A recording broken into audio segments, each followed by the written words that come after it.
अब हम हरकत की तीसरी मसावत पढ़ रहे हैं। हरकत की तीसरी मसावत पढ़ रहे हैं, ठीक है।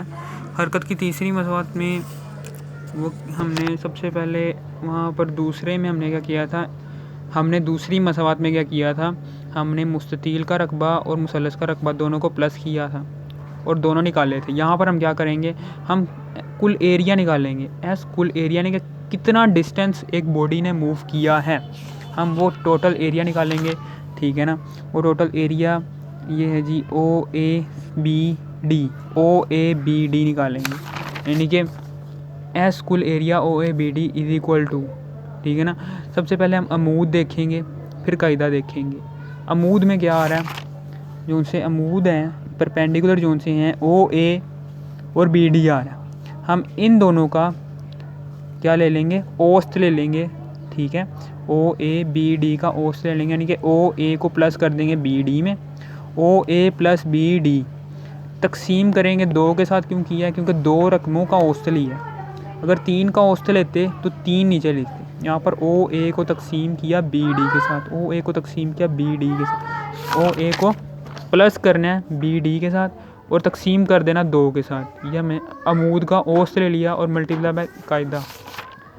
कायदा जो सा है यहाँ पर AC है, AC कायदा है और AC की जगह हमें पता है हम OD भी लिख सकते हैं। AC इज इक्वल टू होता है OD। हमने हरकत की पहली, दूसरी और तीसरी इन तीनों मसावातों की वीडियोस लाजमी देखनी है। इनमें से अगर एक भी नहीं देखी होगी तो आपको ये चीज़ समझ कभी भी नहीं आएगी। AC को हम OD भी लिख सकते हैं, इसलिए हम यहाँ पर OD लिख देंगे, मल्टीप्लाई कर देंगे OD। AC लिख लें, OD लिख लें, इन दोनों की कीमत एक ही है, वो है जी T। समझ आ गई। हमने क्या किया है, एस कुल एरिया OABD है। मैं फिर से बता देता हूँ, कुल एरिया जो उनसा है ये है। कुल एरिया हमने फाइंड करना है, यानी कि एक बॉडी ने इतना डिस्टेंस कवर किया है OABD। सबसे पहले हमने अमूद का औसत लेना है, OA को प्लस कर देंगे BD के साथ और तकसीम कर देंगे कितनी रकमें हैं, OA है और BD है, 2 हैं, तो तकसीम करेंगे 2 के साथ, ठीक है ना। तकसीम किसके साथ करेंगे, O के साथ। OA को प्लस BD को तकसीम करेंगे 2 के साथ और फिर मल्टीप्लाई कर देंगे किसके साथ, OD के साथ। OD के साथ क्यों किया मल्टीप्लाई, क्योंकि ये अमूद, ये अमूद का औसत ये लिया और इसका जो सा है कायदा वो है जी OD, यानी कि मल्टीप्लाई कर देंगे OD के साथ, ठीक है ना। S अब हमने क्या करना है, हम ज़रा ध्यान से सुनना क्या किया हमने। अब हमने ना दूसरे नंबर पर अब हमने क्या करना है कि BC ओवर OD को दोनों तरफ क्या करना है, मल्टीप्लाई कर देना। BC ओवर OD को ही क्यों किया आपने, हम किसी और को भी तो BC को और OD को ही क्यों किया है हमने मल्टीप्लाई, क्योंकि हमें BC और OD की वैल्यूज़ का पता है, ठीक है ना। BC over OD, BC over OD को ही क्यों किया है, क्योंकि हम यहाँ से ये जो सा OD है इसको भी गायब करना चाहते थे, इसलिए हमने नीचे बटे के नीचे OD लेकर आए हैं, ठीक है ना। बटे के नीचे क्या लेकर आए हैं, OD है, ताकि ये वाला OD इससे कट कर गायब हो जाए। और BC हमने क्यों लिया है, क्योंकि BC जो उनसा है ना, ये BC इज इक्वल टू क्या होता है, एक्सेलरेशन के। हमें पता है, हमने निकाला हुआ है कि जो उनसा ये BC है, BC ये वाला BC ये जो उनसा है ये एक्सेलरेशन के इक्वल होता है, यानी कि हम यहाँ पर BC अभी पता चल जाता है, ये BC है, कीमतें दर्ज करेंगे अब हम, ठीक है ना। ये BC की जगह एक्सेलरेशन आ जाएगा, यानी BC ओवर OD की जगह एक्सेलरेशन आ जाएगा। क्यों है BC ओवर OD की जगह एक्सेलरेशन आया, क्योंकि हमने प्रूव किया कि BC जो उनसा है, ये देखिए यहाँ पर पहली हरकत की पहली मसावत पर जाएं। हरकत की पहली मसावत जो उनसी क्या कहती है कि BC ओवर AC, AC को हम OD भी लिख सकते हैं, AC is equal to OD होता है, ठीक है ना। AC is equal to OD होता है, ठीक है ना। BC ओवर OD को हम एक्सेलरेशन भी लिख सकते हैं। BC हमने ये सारा प्रूव किया, ठीक है ना। ये आपने नहीं देखी तो लाजमन देखें, इसके बगैर आपका गुजारा नहीं है, ठीक है ना। BC और आपने ये डायग्राम भी 3 से 4 दफ़ा बनानी है। BC को OD, BC ओवर OD क्या है, हमारा एक्सेलरेशन है। B C over O D क्या है, एक्सेलरेशन। अमूद ओवर कायदा एक्सेलरेशन का फार्मूला होता है, इसलिए B C over O D क्या है हमारा एक्सेलरेशन। ठीक है, यानी कि इस पूरे ऑब्जेक्ट का हमने एक्सेलरेशन, हमारे पास क्या आ गया, B C over O D, यहाँ पर एक्सेलरेशन दर्ज कर दिया। O A plus B D over 2 वैसे का वैसे ही मल्टीप्लाई बाय ओ डी से कैंसिल हो गया, बी सी वैसे का वैसे आए। हम कीमतें दर्ज कर देंगे यहाँ पर कीमतें दर्ज करेंगे 2AS।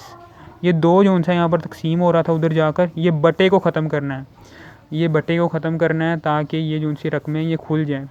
2 को उधर लेकर जाएंगे, तकसीम हो रहा उधर जाकर मल्टीप्लाई हो जाएगा, तो 2AS ये मल्टीप्लाई हो गया इज इक्वल टू। अब OA जो सा है ना, ये OA ये वाला, ये OA ये किसके इक्वल है, VI के।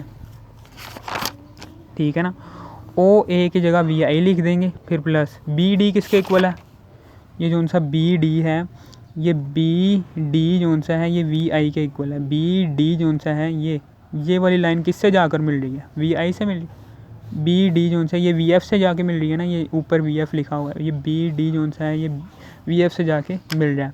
हम BD भी रख सकते हैं नाम, DB भी रख सकते हैं, आपकी मर्ज़ी है। AC रख लें, CA रख लें, ठीक है, DB रख लें या BD रख लें। B जो सा है, DB जो सा है ये किससे जाकर मिल रहा है, VF से, इसलिए BD की जगह हम VF लिख लेंगे, मल्टीप्लाई कर देंगे BC। अब BC जो सा है, BC ये BC इक्वल किसके हैं, VF माइनस VI के। हमने ये प्रूफ किया था कि BC जो सा है ये BC, अगर हम BD में से ज़्यादा में से कम को माइनस करेंगे, अगर हम ये देखें ज़्यादा में से 10 में से माइनस करेंगे 5, तो हमारे पास बाकी का 5 आ जाएगा। इसी तरह हमने यहाँ पर भी किया है कि ज़्यादा में से BD में से 10 ज़्यादा में से 10 है, 10 ज़्यादा है, BD ज़्यादा है। ज़्यादा में से कम ये वाला माइनस किया हमने 5, तो हमारा ये वाला 5 आ गया। ठीक है ना, इसी तरह हमने BD में से माइनस किया था CD, BD में से माइनस किया था CD, तो हमारे पास क्या आ गया था, VF माइनस VI। BD जो सा है, DB जो सा है ये VF के इक्वल है, फिर माइनस CD, ये वाला जो सा CD है, DC है, वो किसके इक्वल है, VI के इक्वल है।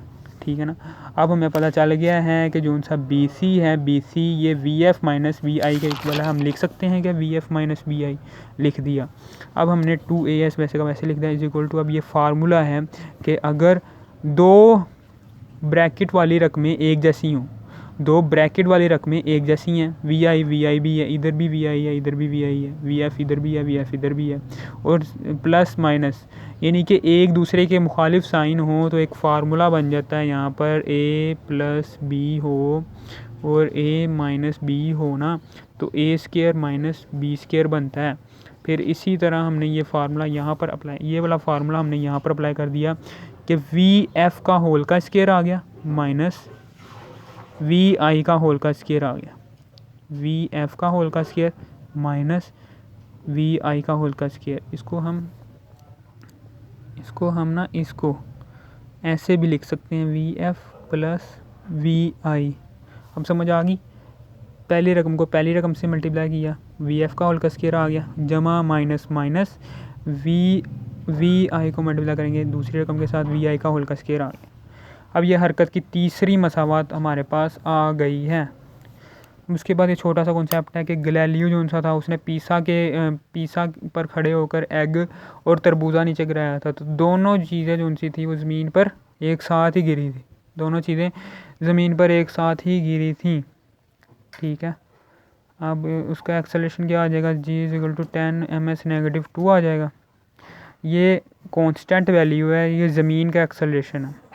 ठीक है ना, इसलिए ये ज़मीन का एक्सेलरेशन है, जहाँ पर ये एक्सेलरेशन होगा ना उसकी जगह हमने सिर्फ और सिर्फ G दर्ज कर दिया, तो हमारे पास ये नई इक्वेशंस बन जाएगी। ठीक है ना, जहाँ जहाँ पर ये एक्सेलरेशन है वहाँ पर ये कांस्टेंट एक्सेलरेशन दर्ज कर देंगे, ये हमेशा कांस्टेंट रहेगा, G = 10 ms-2 ही रहेगा, तो हमारे पास ये नई इक्वेशंस बन जाएंगी, हरकत की नई मसावातें बन जाएंगी।